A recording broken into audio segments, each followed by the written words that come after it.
At a.m., while most of Washington was asleep, the U.S. Senate did something almost nobody thought it could still do. It agreed unanimously, not on immigration, not on the border, not on the bigger political war consuming both parties, but on something almost as revealing: keep most of Homeland Security running and rip ICE, and part of Border Patrol funding out of the middle of the deal. That is not just a budget vote, that is a political line in the sand. And if you stay with this, the most important thing to understand is not just why the Senate passed this overnight, it's why that vote may have quietly changed the entire shutdown fight in Washington. Because once you separate TSA and core security from immigration enforcement, you force both parties to show what they're actually willing to defend. That is why this matters so much. On paper, this was a funding move. In reality, it was a strategic move. The Senate voted in a rare unanimous overnight session to fund most of the Department of Homeland Security, including functions like TSA and the Coast Guard, while excluding immigration and customs enforcement and parts of Customs and Border Protection. In plain English, lawmakers decided that airport screening, basic homeland operations, and frontline public-facing systems should not stay wrapped inside the broader immigration fight. That is a major shift. Because for weeks, the DHS shutdown fight had been treated as one giant package. If Congress could not agree on border enforcement and ICE, then the entire department stayed tangled in the same political mess. That meant TSA officers, travelers, airport operations, and core security systems were all being dragged into a fight that was increasingly about immigration power and enforcement policy. The Senate just broke that formula. And that matters because it tells you something very important about where the political pressure is building.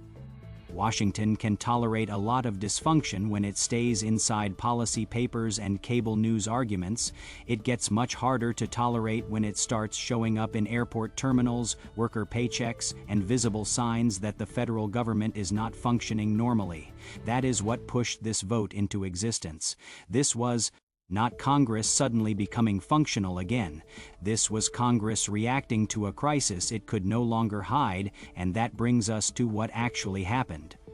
After weeks of stalemate, senators from both parties agreed to move a narrower DHS funding package overnight. It was approved by unanimous consent, which in Washington terms is extremely unusual, especially on a department as politically explosive as Homeland Security. The package was designed to restore funding for major DHS functions, while leaving ICE and part of CBP outside the compromise, essentially creating a separate battlefield for the immigration fight. That tells you the Senate reached a very specific conclusion. It concluded that the full political war over immigration was not solvable right now, so instead of solving it, senators tried to contain it. That is a huge difference. They did not settle the biggest argument, they quarantined it. And from a pure political strategy perspective, that is actually a very smart move. If you can't get a grand bargain, you carve out the pieces that are becoming too costly to leave broken. TSA was one of those pieces. Airport lines had already become a visible symbol of the shutdown's damage.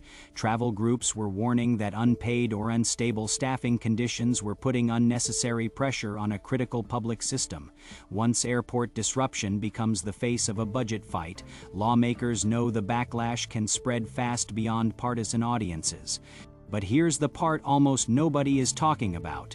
This was not just a vote to keep government running, it was a vote to redefine what the shutdown is actually about. That is the deeper story. Before this, the shutdown was politically broad. It touched airports, travelers, federal workers, public safety optics, and immigration all at once. That is messy, that is hard to defend, that is the kind of fight where everybody starts losing control of the narrative. After this Senate move, the fight becomes narrower and much more ideological. Now the central question is no longer, why are TSA agents and airport systems being dragged into this? Now the question becomes, should ICE and border enforcement get more money and power without a separate political fight? That is a much cleaner battlefield for both parties. Republicans can now focus the argument where they want it: border control, enforcement authority, and immigration security. Democrats can focus the argument where they want it: accountability, use of force, enforcement oversight, and whether immigration agencies should get a blank check. That is not an accident. That is exactly why this overnight vote matters so much. It didn't end the crisis. It reorganized the crisis. Now this is where the story takes an unexpected turn, because a unanimous Senate vote sounds like unity. But in reality, it can also be a sign that both sides have decided the real war should happen somewhere else, and that appears to be exactly what happened here. This was not some grand bipartisan breakthrough where Washington suddenly rediscovered compromise and moderation. It was a tactical split. Senators basically said, "We are not going to keep shutting down the most visible parts of Homeland Security while we continue fighting over the most politically radioactive parts. That is not peace, that is battlefield management." And politically, it may be one of the smartest moves either party has made in this entire standoff. Why? Because once the airport chaos and basic security failures begin to cool down, both sides gain room to fight harder over immigration without paying the same public price for it. That is the uncomfortable truth. If TSA is funded and airport pressure starts easing, then the visible pain drops, and when visible pain drops, political endurance goes up. That means the next phase of this fight could actually get more intense, not less. Because now lawmakers can argue longer over ICE and border enforcement while claiming they already protected the public-facing essentials. That is a very important shift, and it changes how the House fits into this story too, because the Senate may have passed this unanimously, but that does not mean the House will simply fall in line. In fact, that may be where the real collision is now headed. House Republicans, especially the harder line bloc, have been deeply resistant to any deal that strips immigration enforcement funding out of the broader DHS package. For them, that is not a compromise, that is surrender. If the House rejects this Senate framework or tries to rewrite it, then this overnight breakthrough may become less of a solution and more of a pressure weapon. And what happened next changed the entire calculation. Because once the Senate voted unanimously, it also changed the politics of blame. That matters a lot. Before this, everyone could point fingers in every direction. Senate Democrats, House Republicans, Trump, leadership, process, timing, all of it was a blur to most voters. But once the Senate puts a clean, unanimous bill on the table, that blur starts disappearing. Now the public can ask a much simpler question: if the Senate found a way to keep most of Homeland Security running, who exactly is still blocking the rest? That is politically dangerous, not just for one side, but for everyone involved, because from this point forward, the fight becomes easier for voters to understand. The Senate is essentially saying, "We funded the non-controversial parts, now argue separately over the controversial parts." If that still fails, then whoever blocks it next has a much harder time hiding behind procedural fog. That is why this overnight vote was not just symbolic. It was a trap, a very elegant one. It forces the next side to either accept the narrower framework or openly defend WIC or funding should remain tied to the immigration fight, and that is a much less comfortable position than the one Congress was in 48 hours ago. Now zoom out for a second, because this is where the national stakes become clearer. This is not just a domestic budget story. This is also a story about whether the United States can still separate state capacity from ideological warfare. That sounds abstract, but it really isn't. A functioning government should be able to keep airports moving, maintain emergency readiness, and run essential homeland operations without needing an all-or-nothing showdown every time immigration politics explodes. If that becomes impossible, then the government starts looking less like a governing system and more like a series of pressure points waiting to be weaponized that has consequences. Economic consequences too. Travel disruptions hit business travel, tourism, airport operations, and public confidence very quickly. But beyond that, repeated instability inside DHS sends a wider signal about federal readiness, institutional durability, and how much political stress the system can absorb before basic services begin to wobble. And internationally, yes, people watch this.